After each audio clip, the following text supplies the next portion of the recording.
They call us the All-Americans. The 82nd Division had been around since World War I. That was the first time we went to Europe and kicked the Hun back across the Rhine. But it wasn't until the bombs dropped on Pearl Harbor and Hitler and the Nazis declared war on the United States that this new conflict got big enough to be thought of as a Second World War. That's the first time someone mentioned the 82nd Division might become airborne. They lined us up, asked for volunteers. For an extra $50 a month, we'd be part of a great American experiment in warfare. We'd jump out of airplanes into combat. We'd be the first, the Vanguard. We shipped off to Georgia for training, then England, then Operation Torch in Africa, where we got shot at by a bunch of French who seemed to think working with Hitler was a good idea. Then, one day, the brass came out of the briefing tent and gathered their leaders. Then the captains and sergeants got their guys. Within 15 minutes, word had reached every soldier in camp. This was it, Operation Husky. The Americans were fighting Hitler's own, and we were going in first.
Husky had gone bad and the brass knew it. Half the troops were lost before they hit the ground. When we got to England, they'd pile 16 of us into a truck every day, drive away from the manor where we had our camp, and dump us. We got pretty good at finding our way back. Same truck, every day. Don't get lost. I'd broken my hand in some unit training. I was off the jump roster. A few guys got assigned to the beach landings. I drew the triple AAW. Anti-aircraft artillery, glider drop. In Anzio, they'd found a diary from some German officer. He called the airborne devils, devils in baggy pants. Well, we're coming to France now, and the devils are gonna have their due.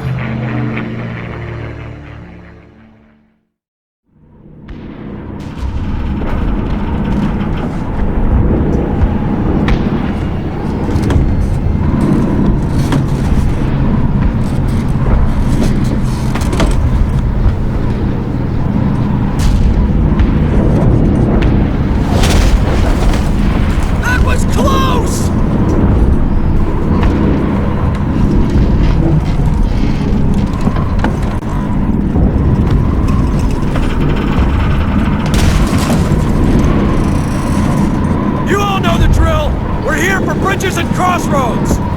We link up with Sergeant Magnuson and the others on the ground, take out the bridges, and head to the resupply drop. Okay, Volsnak! We're going down!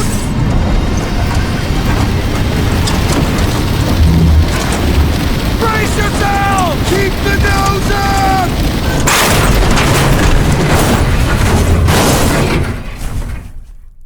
Up and at him, Keegan! We're the only ones left! I'm counting 4 Germans moving in on our position! We got a short leave in July.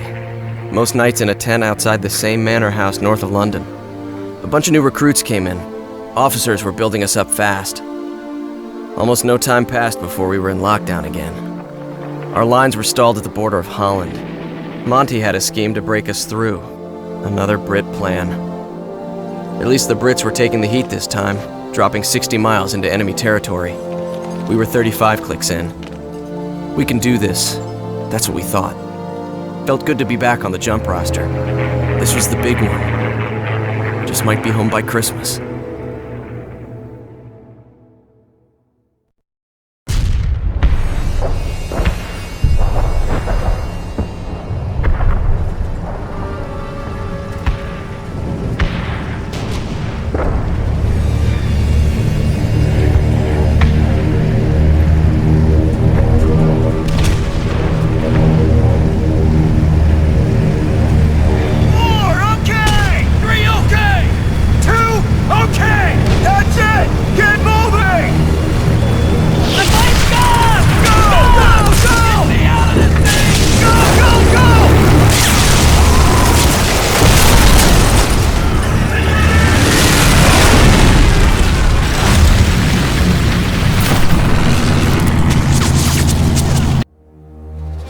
At the start of March, a bunch of us were folded into the 17th Airborne with some men who'd fought in the Bulge, but who'd never jumped. They had us based at an airfield in France. Felt like we were gearing up again. A couple fellas were betting we'd jump across the Rhine and that'd be the end of it. But then the 9th Armored captured Remagen, and the Allies started pouring into Germany. From where we stood, it looked like the war was over. The charge into the fatherland would not be led by the Airborne. Eisenhower said the Ludendorff Bridge was worth its weight in gold. If that's true, a hell of a lot of dough sank into the Rhine when it collapsed 2 weeks later. Men, too. 28 guys died trying to keep it standing. Now it looked like those fellas won their bet. The Airborne was jumping into Germany, and there was no hiding it from Hitler. The Nazis knew we were coming, and every gun in Germany was pointed at the sky.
It's up to the ground forces to mop things up from here.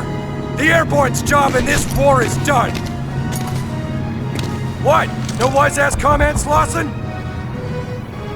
Yeah, I've never seen anything more beautiful either.